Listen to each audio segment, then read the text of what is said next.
I'm going to do a couple introductions real quick. My name's Kat. I'm obviously the lead vocalist, and then we got Haji over here on bass. See? Give me a round of applause. We got Jay over here on drums. He's our mastermind. He's wrote all the songs. Yes, the mastermind. He's the Wizard of Oz of the situation, if you guys really want to know. How do you say disaster mind? Disaster mind. And Which is also accurate. last but not least, our guitar player over here. Do you guys know any upstanding Christian guitar players that are pretty good? Please send them our way. We'd like one. I don't want to drag this thing around. Yeah, we don't want to kidnap a guitar player in the car and have to unpack him every single time. So there's that. Anyway, yeah, that's my testimony. Well, let me tell you a little bit about myself. Like I said, my name's Kat. I grew up here in McMinnville, Tennessee. I've lived here all my life. Like I said, this band is out of Murfreesboro, Tennessee, but I drive back and forth or whatever to hang out with them. But this area is my stomping grounds. I've been here as long as I can remember. Moved to Smithville about 8 years ago after I got married. My husband's right over there with my son. But yeah, as far as testimonies go, thank you. All the things. I needed notes. Anyway, like I said, I grew up here in McMinnville. Early childhood, I really didn't know Jesus. I knew that God existed, but I didn't really know Jesus. When I was 4, my mom and my dad, they had a divorce, and it changed me. I became really withdrawn and kind of shy, and I really didn't know what to do with my life. I was so young, but I went through something so, I guess, traumatizing at the time. But I had a good childhood. My mom, she raised me on her own. There's my mom right there in the front. Say hi, Juanita. She keeps going! Yay! No, she didn't do good. I'm kidding. No, I didn't really get into trouble a whole lot when I was a kid. It lies, yeah, absolutely lies. So my testimony isn't really like a whole lot of other people's where, they get into things and then they come back or whatever. But like I said, I was really withdrawn and kind of shy when I was younger and didn't really feel like I had a place in the world. I felt sort of isolated and I felt like I, didn't fit in anywhere. When I got to be, I'm going to skip a little bit, when I got to be about 11 years old, we started going to this church. We'd been going on and off to church, but we really weren't regulars.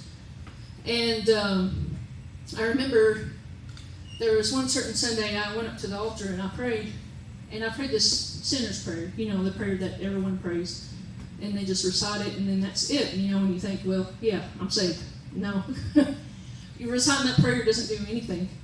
Because after I recited that prayer when I was that young, nothing changed about me. I was the same.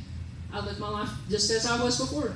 Like I said, didn't really get into a whole lot of trouble, but I just was the same. Nothing changed in me.